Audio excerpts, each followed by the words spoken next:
샬롬. 당신은 이 땅에 속해 있지 않습니다. 요한복음 17장 16절. 오늘부터 복음의 신조를 시작하겠습니다. 서문. 예수님을 나의 구원자로 만나 영접한 지 어느덧 30년이 되어 갑니다. 되돌아보면 더 좋은 것을 얻기 위한 강한 갈망으로 여기저기 열심히 찾아다니기도 했고, 천일철야, 상기도 등을 하며 나름대로 열심을 내었지만 비효율적인 노력들이 많았음을 인정할 수밖에 없습니다. 그럼에도 언제나 은혜가 많으신 주님께서는 더 좋은 길로 인도해 주셨고, 마침내 사도 바울의 계시인 새로운 피조물로서의 삶, 하나님께서 예수 그리스도의 죽으심과 부활하심을 통해서 준비해 주신 그 놀라운 삶으로 저를 인도해 주셨습니다. 그리스도인들이 많은 성경 지식과 경험들을 가지고 있지만 자신이 구체적으로 무엇을 믿는 것인지, 자신이 받아들인 복음이 무엇인지 확신을 가지고 있는 사람들은 많지 않은 것 같습니다. 바른 진리에 대한 확신이 우리로 하여금 그러한 삶을 살 수 있도록 만들어주는 열쇠이므로 우리는 자신이 믿고 있는 복음에 대한 바른 내용들을 분명히 알고 확신을 가지고 그것을 선언해야 합니다. 하나님께서 우리에게 예비해 주신 놀라운 삶은 말씀 안에서와 영적인 영역 안에서 그것을 보고 확신 있게 인식하는 것만큼만 믿음을 통해 현재 삶에 실제로 나타나게 되기 때문입니다. 몇 년 전 처음으로 남아공에 방문했을 때 지금 저희의 멘토이신 크리스 오야킬롬의 목사님의 사역 현장에서 크라이스트 엠버시 교회 성도들이 활기차고 담대하게 말씀에 반응하며 펄펄 뛰는 모습은 저에게 충격으로 다가왔습니다. 무엇이 저들을 저렇게 복음 전파에 열정적이도록 만들었을까? 무엇이 저들을 삶에서 승리의 확신으로 충만하게 만들었는가? 그 해답은 바로 단순하고 분명한 진리를 각자의 삶 안에서 확신 있게 인식하고 적용함으로써 그 진리들이 실제가 되어 나타나는 삶을 살고 있었기 때문입니다. 이 책에 실린 내용들은 크리스 목사님으로부터 배운 성경의 진리들을 제가 습득하고 또 우리 성도들에게 가르친 내용들입니다. 이 책을 읽으시는 하나님의 자녀들이 제가 거쳐온 비효율적인 열심보다는 단순하고 명백한 진리를 삶에 적용하여 말씀이 실제가 되는 삶을 살게 되시기를 기원합니다. 우리 안에 계신 성령님은 우리가 새롭게 발전하기로 결단하기만 하면 놀라운 능력으로 역사하시는 분이십니다. 읽으시는 분들께 이 책이 오병이어와 같이 사용되는 하나님의 도구가 되면 좋겠습니다. 하나님의 말씀과 성령님의 사역이 이 책을 읽으시는 동안 또한 읽은 후에도 지속되어 여러분께서 하나님의 거대한 군대의 일원이 되시는 것을 믿음의 눈으로 바라봅니다. 예수님의 이름으로 축복합니다. 할렐루야.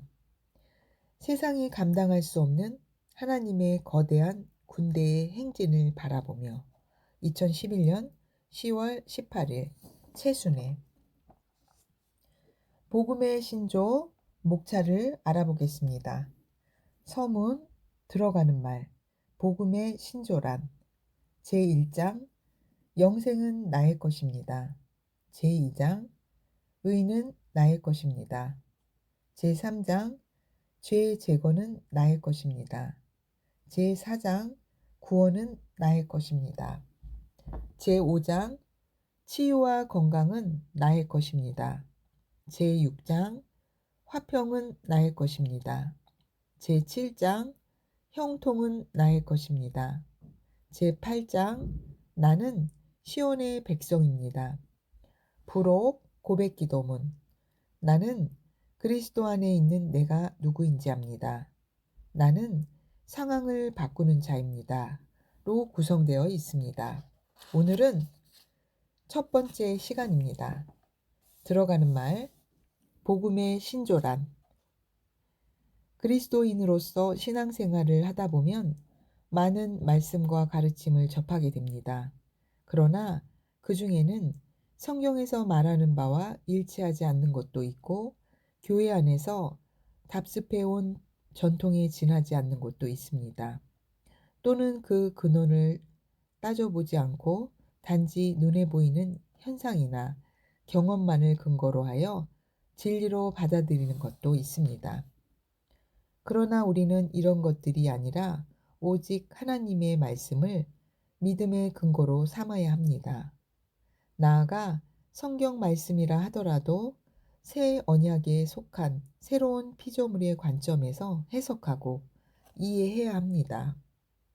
하나님은 변함이 없으시지만 예수님의 속량 사역으로 말미암아 하나님 앞에서 우리의 주인은 구약 시대의 이스라엘 백성과 달라졌기 때문입니다. 그들은 율법에 속한 죄인이었지만 이제 우리는 하나님의 자녀이며 그리스도 안에서 의인이 되었습니다. 그렇다면 우리는 그리스도인으로서 무엇을 믿어야 할까요? 그리고 믿고 전해야 할 복음의 내용은 무엇일까요? 이것이 바로 이 책 복음의 신조에서 다루고자 하는 내용입니다. 복음의 신조. 복음의 신조라는 말에서 신조라고 해석된 영어 단어는 실제로 교리라는 말로 더 자주 사용됩니다.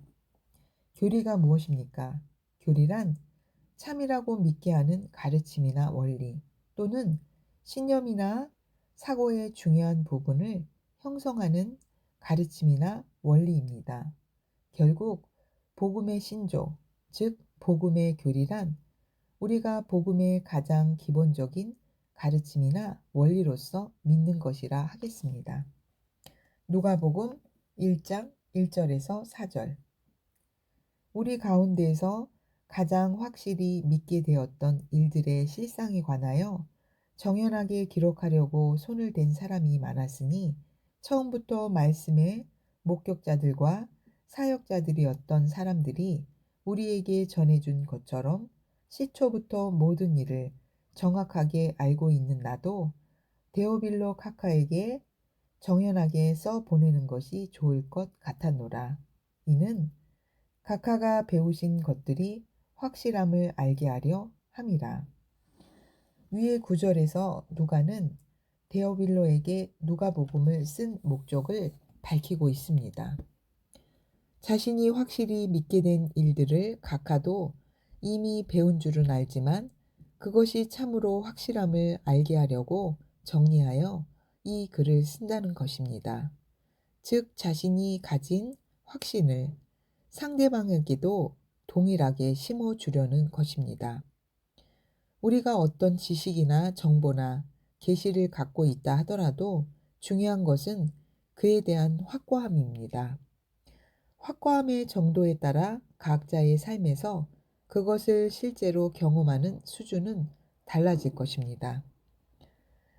특별히 우리는 다른 어떤 정보나 지식보다도 이 복음의 교리들을 확실하게 알고 믿어야 합니다. 그렇다면 복음은 무엇입니까? 복음은 듣는 사람의 심령을 기쁨으로 뛰게 만드는 기쁜 소식 또는 좋은 소식입니다. 예를 들어 예수 안 믿으면 저주받고 지옥에 갑니다. 라는 식으로 상대를 강압하고 부담을 준다면 이는 기쁜 소식이라기 보기 어려울 것입니다. 또한 정말 좋은 것이지만 상당한 노력이나 대가를 치러야만 얻을 수 있는 것이라면 그 또한 온전한 기쁜 소식이라고 할 수 없습니다. 고3 수험생들이 원하는 대학에 합격했다는 소식을 듣고 난 후 그 기쁨으로 부둥켜 안고 펄쩍펄쩍 뛰는 모습을 보신 적이 있을 것입니다. 복음은 그처럼 듣는 사람의 심령을 기쁨으로 가득 채워 펄쩍펄쩍 뛰게 만드는 소식입니다.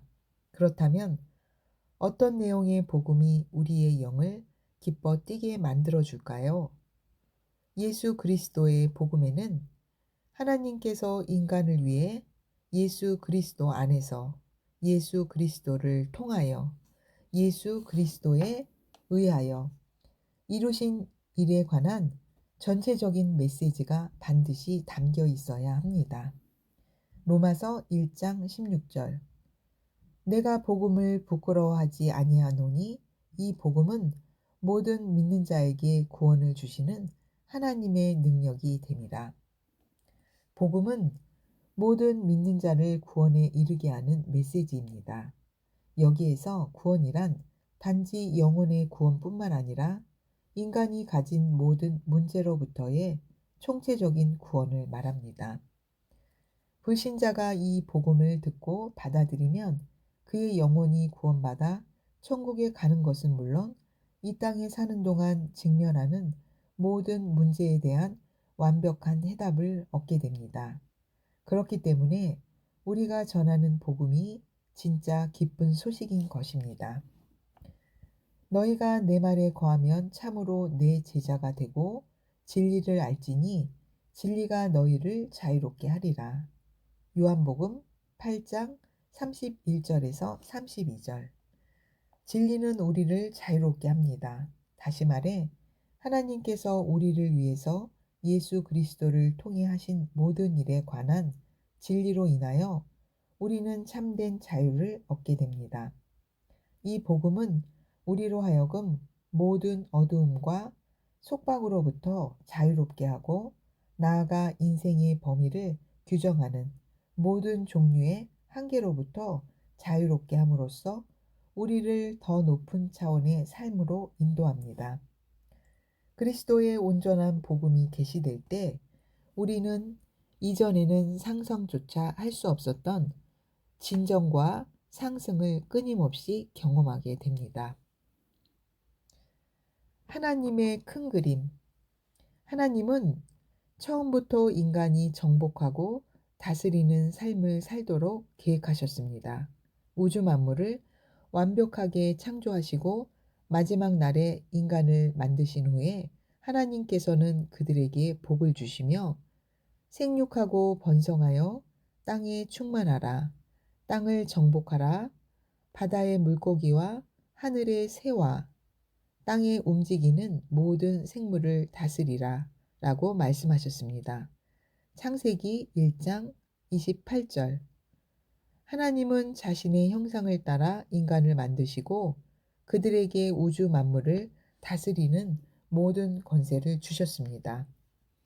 그러나 아시다시피 아담이 사탄의 속임수에 넘어가 범죄함으로 말미암아 그 모든 권세를 넘겨주고 말았습니다. 그럼에도 불구하고 하나님의 뜻은 변하지 않습니다. 그분은 변함도 없으시고 회전하는 그림자도 없으신 분이기 때문입니다. 야고보서 1장 17절. 하나님께서는 여전히 우리 인간이 이 땅을 정복하고 다스리기 원하셨습니다. 그리하여 아담의 대반역이 일어남과 동시에 인류를 향한 하나님의 구원 계획도 시작되었습니다. 여자의 후손은 내 머리를 상하게 할 것이요 너는 그의 발꿈치를 상하게 할 것이니라. 창세기 3장 15절.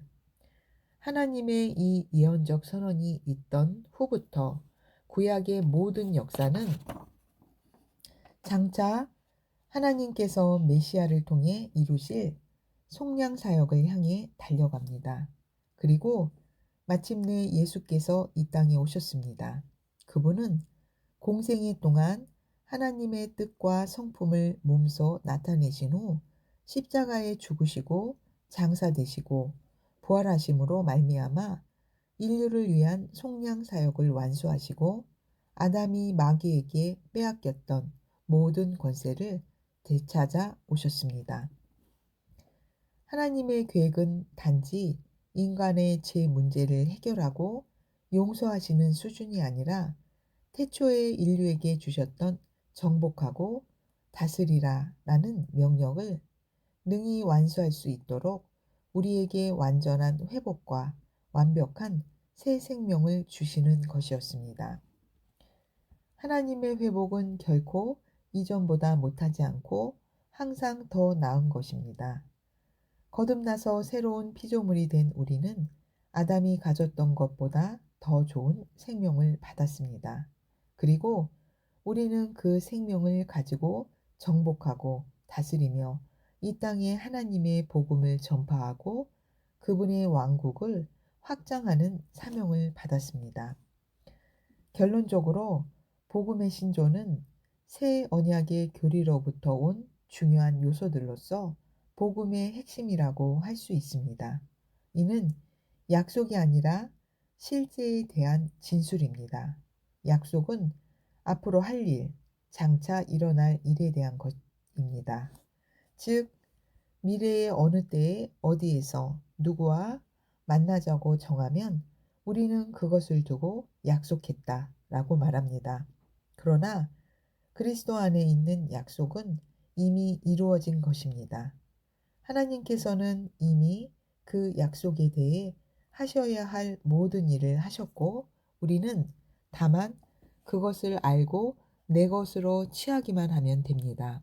그러므로 우리가 믿는 복음의 신조는 앞으로 이루어질 약속이 아닌 하나님께서 그리스도 안에서 우리를 위하여 이미 이루어 놓으신 것들에 대한 선포라고 할 수 있습니다. 앞으로의 장에서는 이러한 복음의 신조의 구체적인 내용에 대해 살펴보도록 하겠습니다. 할렐루야! 나는 하나님 아들의 왕국에 속해 있고 그 안에 살고 있기 때문에 삶 가운데 항상 승리합니다. 예수님의 이름으로 축복합니다. 아멘.